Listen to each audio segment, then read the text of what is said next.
Juízes 17, versículo 6, está escrito: naqueles dias não havia rei em Israel, cada qual fazia o que achava mais reto.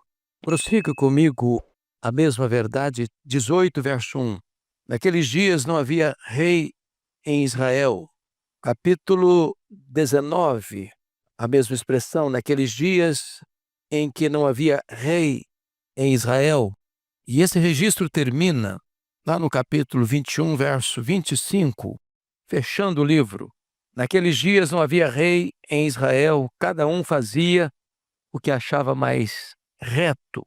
E eu quero dar como tema desta mensagem de hoje o que está lá em Mateus 23, 24, que é uma expressão de Jesus. Uma expressão de Jesus endereçada aos fariseus daquele tempo. E está escrito o seguinte, Mateus 23, 24, chamando os fariseus de guias cegos, que coais o mosquito e engolis o camelo. Então o tema que eu vou dar é esse: coando o mosquito e engolindo o camelo. Essa expressão é conhecida no sentido de que alguém que é muito rigoroso em coisas miúdas, pequenas, e deixa passar coisas enormes. Esse é o risco do legalismo religioso. Pessoas que se tornam muito radicais em pontos secundários e transigem com aquilo que é a essência, que é o núcleo da própria vida cristã. Bom, voltando ao livro de Juízes, este livro é um livro que retrata a maior crise da nação de Israel. A Bíblia chega a dizer que a geração que saiu do Egito morreu no deserto. A segunda geração que nasceu no deserto entrou na Terra Prometida. E a terceira geração que nasceu na Terra Prometida já não conhecia Deus mais. Enquanto Josué e os anciãos lideravam o povo andava com Deus. Obedecia a palavra de Deus. Mas tão logo o grande líder Josué e aqueles que também lideravam com Josué morreram, o povo se desencaminhou, perdeu-se no caminho, corrompeu-se em grau superlativo e entrou numa descida ladeira abaixo. O livro retrata, basicamente, os altos e baixos de Israel. Então, era um ciclo. Israel pecava contra Deus, Deus enviava o inimigo para oprimir o povo, para castigar o povo, como a disciplina divina. No aperto, o povo clamava a Deus. Deus então levantava um juiz, um libertador. Deus trazia livramento para o povo começava a prosperar. Quando tudo estava bem, o povo se afastava de Deus de novo. Deus enviava um inimigo para oprimir o povo. Quando o povo estava gemendo debaixo do chicote da opressão, o povo clamava a Deus. Misericordiosamente, Deus enviava um libertador, trazia livramento, chegava a prosperidade. Quando estava tudo bem, o povo voltava a pecar contra Deus. Deus mandava o inimigo para oprimir o povo chorava e Deus levantava mais um libertador, trazia tempo de bonança e ficou nesse ciclo. Sabe quantos anos? 330 anos. Quando chega a este final, porque o último juiz, retratado aqui é o Sansão não, é o Sansão mesmo. A situação já estava muito crítica, porque Deus levanta um homem como Gideão, e todos nós sabemos de Gideão, ficamos encantados com a liderança de Gideão, mas às vezes nos esquecemos de um ponto. Sabe quantos filhos tinha o Gideão? 70 filhos. E ele tinha um filho fora, diríamos nós hoje, fora do casamento, com uma concubina, e esse filho resolve cumprir o desejo do pai, que eles queriam que o pai fosse rei, o pai não aceitou, e ele então consegue induzir o povo a dizer o seguinte: é melhor que um só reine sobre vocês do que 70. Então, se eu reinar sobre vocês, vai ser muito melhor para vocês. E tão logo ele foi nomeado, ele matou os 70 irmãos. Você já pensou o que é isso? Um irmão matar todos os irmãos, e não foram poucos, 70. Na linguagem bíblica foi o reinado do espinheiro. Reinado do espinheiro. Mas aí levanta o Sansão, que vocês conhecem tão bem, fez carreira solo, e termina cego num templo pagão, de maneira triste. Agora chega o capítulo 17 até o 21, não tem mais inimigo de fora, porque o inimigo de Israel vai ser Israel. Preste atenção nisso. Às vezes, a decadência espiritual de uma pessoa, de uma família, de uma igreja, de uma cidade, de uma nação, pode chegar a tal ponto que não precisa inimigo atacar de fora para dentro. Os inimigos são os de casa, são os de dentro. E aqui o que você vai encontrar? E eu quero fazer esse registro breve tirando lições. Você vai encontrar uma mulher que foi roubada, 1.100 ciclos de prata. Foi exatamente aquele valor que foi pago para Dalila, dos príncipes, os 5 príncipes dos filisteus, cada um deles. E alguns estudiosos acreditam até que essa mulher é Dalila e que o filho dela, esse Mica, seria filho de Dalila com Sansão. Mas isso aí é apenas cogitação, não há nenhuma confirmação desse fato. Mas ela foi roubada. E aí ela lança uma maldição genérica. Sabe que tinha roubado a mãe? E aí tinha roubado essa mulher? O filho dela, o Mica. E eu, com medo da maldição pegar sobre ele devolve o dinheiro do roubo à mãe. A mãe muda de imediato a maldição para a bênção, como se ela tivesse poder para fazer isso, sem que houvesse qualquer arrependimento do filho. E promete dar todo esse dinheiro que tinha sido roubado para Deus. E aí entra o sincretismo, para que se fizesse uma imagem de escultura para o povo adorar. Mistura coisa de Deus com coisa pagã. A religião foi se corrompendo. Mas na hora de entregar, ela não entregou os 1.000, não. Ela só entregou uma pequena parte. Se o filho tinha roubado da mãe, ela estava roubando de Deus. Que tinha prometido isso, tinha para Deus. Igual a Ananias e Safira. E aí o que acontece? O filho manda fazer uma imagem de escultura, faz um altar, um templo, um nicho de adoração dentro da casa dele. Preste atenção, religiosidade abundante. Misturando o culto a Deus com a idolatria. Eles estão adorando a Deus, mas através de um ídolo. O que mais fizeram? Constituíram um filho de Mica, esse filho que tinha roubado a mãe, como sacerdote, na contramão da palavra de Deus. Estou falando disso do povo de Deus, viu, gente? Estou falando do povo de Israel, povo da aliança. Constitui um filho sacerdote idólatra. Aí um dia, um levita que morava em Belém, situação difícil por lá, ele sai de Belém rumo ao norte e para lá, nessa região de Efraim, chega exatamente na casa desse homem chamado Mica. E o Mica disse: rapaz, você é levita? Eu sou levita, sim, senhor. Falou: então eu preciso de você, ué. Você vai ser capelão da minha família. Você vai ser sacerdote da minha casa. Aliás, já tem um templo aqui, já tem ídolo aqui. Você vai ser o nosso sacerdote. E não vão te dar salário, não vão te dar casa, não vão te dar roupa. E esse levita vendeu a sua consciência. Vendeu a sua consciência para ser sacerdote de uma família idólatra, deixando a sua fidelidade a Deus para um culto sincretista, para o sustento, por causa do sustento. Está coando mosquito, engolindo camelo. Só que a tribo de Dan, quando foi dividida as terras, a terra que ele coube era muito boa, mas o povo que estava lá era mais forte militarmente que eles e expulsou a tribo de Dan da região melhor, empurrando-os para a montanha. Anos se passaram. A tribo não tomou posse daquilo que era dela. Um dia, essa tribo disse: nós precisamos arrumar terra para nós, para plantar, para colher. Pegaram 5 espias, vocês vão vigiar a terra, olhar a terra toda, ver se descobrem alguma terra que sirva para nós. Esses espias estão caminhando lá para o norte, para a região de Efraim. Vão parar onde? Na casa desse cidadão Giba. Quem que está lá com o sacerdote? Um levita, num culto pagão. E ele chegar e falou: você consulta a Deus aí para ver se essa empreitada nossa é boa. Ele disse que consultou, mas tudo aquilo era para falar o que o povo queria ouvir? Não, vai dar tudo certo, vai dar tudo certo. Ele sobe mais um pouco, olha a cidade de Laís, uma cidade bonita, forte, rica, mas que o povo não está acostumado com guerra, não está preparado com guerra, não está pensando em guerra. Eles voltaram à tribo de Dan, disseram: olha, tem uma cidade que nós vamos conquistar. Juntaram 400 guerreiros. Para onde foram primeiro? Para a casa dos Ziba. Chegaram e falaram: a casa do Mica. Ô Mica, não falaram para ele, não, falaram para o sacerdote, o levita. O nome dele era Jonatas, da família lá dos sacerdotes. Nós temos uma proposta de emprego melhor para você. Em vez de você ser sacerdote de uma família, você vai ser sacerdote de uma tribo, da tribo de Dan.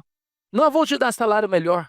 Um homem que vende a sua consciência, um homem que vende a sua fidelidade a Deus. E foram e roubaram os deuses, os ídolos da casa desse cidadão, do Mica. Foram na cidade de Laís, tomaram a cidade, mataram as pessoas, conquistaram a cidade, derramaram sangue, conquistando uma região que não era a região que Deus havia dado para eles, invadindo terra que não era deles. Esse Mica foi atrás deles e falou: fica aí, cara, não vem não, porque se você vier, nós vamos te matar. Aí os deuses dele não fizeram nada, não puderam ajudar nada. Ele ficou sem Deus, ele ficou sem sacerdote, ele ficou sem nada. E aí o livro vai prosseguindo nessa saga de corrupção, de violência, de maldade. E diz a Escritura que um outro indivíduo, um levita, vai arrumar uma concubina lá em Belém, totalmente longe da terra dele. Ele era efraimita e vai lá para o sul. Essa concubina o abandona. Meses depois, volta para casa do pai. Quando ele sentiu saudade da concubina, ele foi lá em Belém para pegar a concubina. O sogrão deu uma festa para ele, porque era uma vergonha naquela época uma moça abandonar o marido. Talvez podia dar até motivo de morte. Depois de festas que fizeram, ele resolve voltar lá para o norte. Ele está lá em Belém, perto de Jerusalém. Está ele, seu moço, a concubina agora acompanhando, 2 jumentos abordados, estão passando por Jebus, que é Jerusalém. O moço: vão dormir aqui não, vão dormir em Gibeá. Chega em Gibeá, ninguém dá hospedagem para eles. Eles ficam na praça. Vem um homem lá da tribo de Benjamim, diz: rapaz, vocês não podem ficar na praça não, essa cidade é violenta, aqui é problema, aqui vai dar mal, eu vou levar vocês para minha casa. E enquanto eles estavam na casa comendo e bebendo, os homens de Belial, igual de Sodoma e Gomorra, querendo fazer sexo homossexual com ele, com o levita, assurraram a porta: dá o homem aqui, dá o homem aqui. O homem falou: rapaz, não podemos fazer isso não, o cara está debaixo do meu teto, eu tenho uma filha virgem, eu entrego ela para vocês. Aliás, eu tenho uma concubina aqui também, vocês podem fazer o que vocês quiserem com elas. Diz a Bíblia, e é a versão NAA que descreve isso, que o levita pega a sua mulher e entrega a sua mulher aos homens depravados de Gibeá. E aquela moça sofre um estupro coletivo a noite inteira dos homens depravados de Gibeá. Quando amanheceu, o cara dormiu, você acredita nisso? Dormiu. Em vez de defender a sua mulher, passou a noite dormindo. Quando o dia amanheceu, ele prepara para viajar, a sua mulher está caída na porta de entrada da casa. Ele chama, ela não atende, devia estar morta talvez.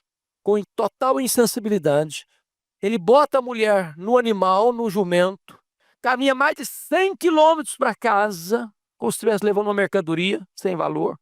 Quando chega em casa, ele pega uma faca e esconde a sua mulher, divide o corpo dela em 12 partes, envia uma parte para cada tribo para suscitar uma guerra civil. E então todos vieram como um só homem. Ele dá um relatório tendencioso, passando-se de bonzinho, induzindo as pessoas a acharem que toda a cidade de Gibeá era criminosa, quando criminosos eram os filhos de Belial, não era toda a cidade. E ele, depois que desse relato parcial, tendencioso, para salvar a sua pele, porque ele era culpado, porque em vez de defender a sua mulher, em vez de lutar por ela, ele a entregou de bandeja aos bandidos da cidade. Então todos se reuniram como um só homem, e ele induziu as pessoas a uma guerra. Os homens todos tomaram a seguinte decisão. A cidade de Gibeá ficava na tribo de Benjamim. 2 decisões. Se uma cidade não veio à convocação para esta guerra, todos devem morrer. Segunda decisão. Nós não vamos dar as nossas filhas para os benjamitas se casarem. Não vão matar todo mundo. Mas se sobrar alguém, nós não vamos dar nossas filhas para se casarem com eles. Sabe o que fizeram? Fizeram uma carnificina.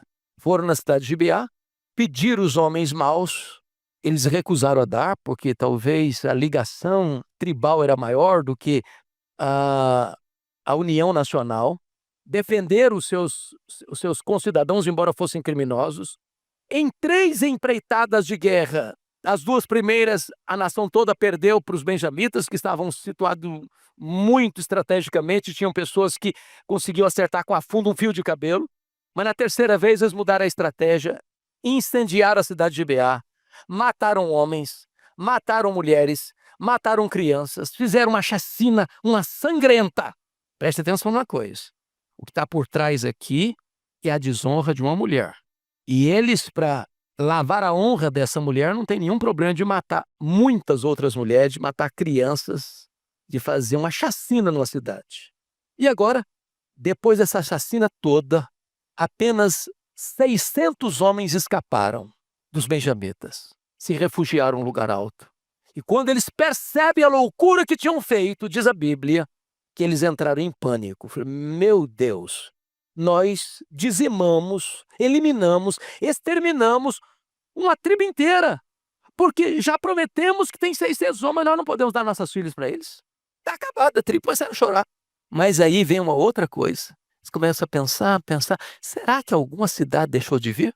Porque o que nós prometemos é não dar as nossas filhas, mas sequestrar a gente pode. Engolindo camelo quando mosquito. Descobri que a cidade que pertencia àquela região não tinha comparecido para a peleja. Jabes de Gileade. Tomaram um plano. Armaram fortemente os soldados.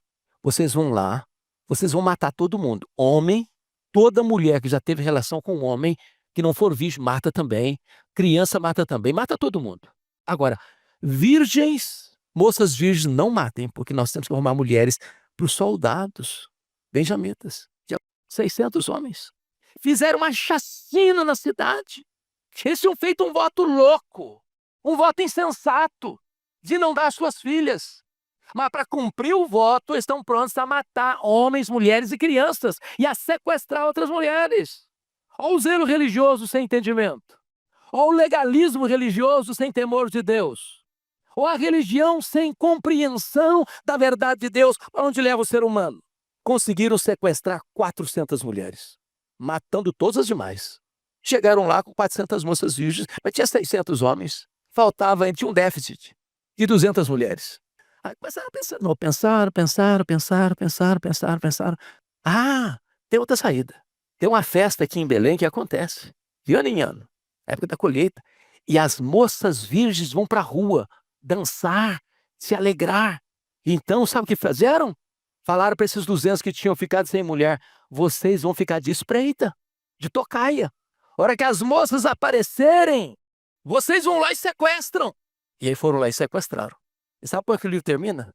Cumprido todas as legalidades religiosas, depois de tanta loucura, de tanta maluquice, cada um voltou para sua casa. Dever cumprido. Não quebraram os votos que fizeram. Não quebraram. Na cabeça deles estava tudo resolvido. Os 600 homens de Benjamim voltaram para reconstruir sua cidade destruída, levando consigo moças cujos pais tinham sido assassinados, cujas mães tinham sido assassinadas, que não quiseram casar, foram forçadas a casar. Parecia que estava tudo muito bem. Cada um voltou para sua casa. E a Bíblia diz que nesse tempo não havia rei em Israel. Cada um fazia o que achava melhor. Coando mosquito, engolindo camelo. Essa história revolta qualquer um, não revolta não? Gente que tem nome de gente de Deus, que vai se perdendo, vai se corrompendo. Tem religiosidade intensa. Tem até um templo dentro de casa. Tem até um capelão familiar. Gente que acha que está agradando muito a Deus, está fazendo aqui que está na contramão da vontade de Deus. Gente que acha que pode adorar a Deus, mandando fazer uma imagem de escultura, contrariando radicalmente o segundo mandamento. Gente que está trabalhando na obra de Deus, entre aspas, por salário, por dinheiro. Que recebeu o salário, comida, roupa, dinheiro. Eu posso vender minha consciência. Eu posso transigir. Nesse mercado religioso brasileiro, quanto disso você está vendo todo dia, toda hora? Pessoas que mercadejam a verdade, pessoas que mercadejam o evangelho, pessoas que vendem a sua consciência. Mas para mim o que é mais gritante, meus irmãos, é quando as pessoas são tão zelosas, são tão cuidadosas, são tão ciosas de detalhes da sua religiosidade e estão dispostas a cometer qualquer atrocidade, qualquer violência, qualquer maldade, qualquer crueldade, desde que esse ponto não seja atingido. Matar, sequestrar, para eles não é problema. desde que eles não quebrem o voto que fizeram. Como um voto insensato de Jefté, esse mais insensato ainda. Porque pelo menos o voto de Jefté tinha a ver com a vida dele, com a família dele. Esse voto não. Esse voto eles levaram à chacina de cidades. Sabe qual a conclusão que eu chego quando termino de ler Juízes? É que ele diz assim, naqueles dias não havia rei em Israel, cada um fazia o que achava mais reto. E aí entra logo em seguida um outro livro que trata também do período dos juízes, que é o livro de Ruth. Logo depois entra um outro livro que também trata do período dos juízes, que é 1 Samuel. Vem a decadência aí de Eli, seus 2 filhos, Rofini e Finéias, que eram adúlteros, eram homens, filhos de Belial também. E aí vem o juiz, um homem de Deus, chamado Samuel, o intercessor da nação, ou que vai botar o carro nos trilhos. Mas chega ao final da vida, ele está dando um relatório para a nação de como ele foi íntegro. E o povo disse para ele, Samuel, você é um cara bom mesmo, você é um homem íntegro mesmo. Você nunca transigiu com os valores absolutos da integridade. Você nunca roubou um cabrito de ninguém durante todo o ano, todos esses anos que você nos liderou. Mas os seus filhos não são do mesmo estofo moral, não. Então com seus filhos não dá para trabalhar, não. Então constitui-nos um rei. E aí foi escolhido Saul. Começou bem e terminou mal. Aí vem Davi, que começa bem e termina mal. Aí você vê Salomão, começa bem e termina mal. E você começa a perceber que nenhum rei humano consegue resolver essa demanda. Nenhum rei humano é suficientemente capaz de botar o carro nos trilhos. A conclusão é que nós precisamos de um rei que seja melhor do que Davi. Nós precisamos do rei que é o filho de Davi, o rei dos reis, o senhor dos senhores, Jesus Cristo nosso Senhor. Fora desse modelo que é Jesus, a religiosidade humana, meus irmãos, pode se tornar um instrumento de opressão, de engano, de mentira, que não precisa de inimigo externo. Do capítulo 17 ao 21, não tem ninguém atacando Israel, e nem precisa. Ele está se autodestruindo. Sabe o que ele está fazendo? Coando mosquito e engolindo camelo. Mas eu quero terminar dizendo o seguinte, às vezes é fácil a gente atacar Israel. Às vezes é fácil a gente acusar esse povo aqui. De fato, são atrocidades. Mas quem sabe a gente pudesse olhar no espelho e clamar por misericórdia. Porque todo o potencial da maldade extrema está potencialmente no nosso coração. Sem a graça de Deus, nós estamos sujeitos aos mesmos males, aos mesmos deslizes, às mesmas transgressões.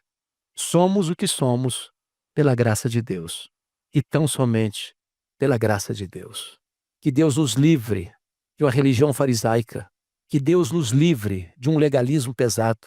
Que Deus nos livre de sermos zelosos daquilo que nós fabricamos e completamente relaxados com a verdade que Deus requer de nós.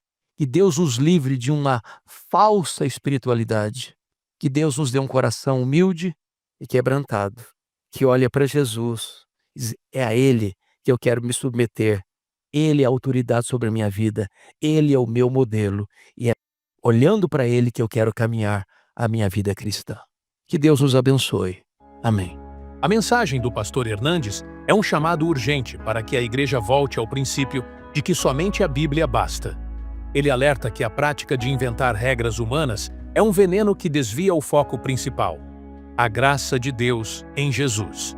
Usando o livro de Juízes, ele mostra que, quando as pessoas trocam a autoridade de Deus pela própria vontade, o resultado é sempre o caos moral, a corrupção e a violência, mesmo dentro da fé. O legalismo nos faz focar em detalhes insignificantes e ignorar o que é essencial. Sinta-se à vontade para debater respeitosamente sobre este tema na seção de comentários. Não se esqueça de deixar um gostei e se inscrever no canal para receber os próximos vídeos. Um abraço a todos e fiquem com Deus.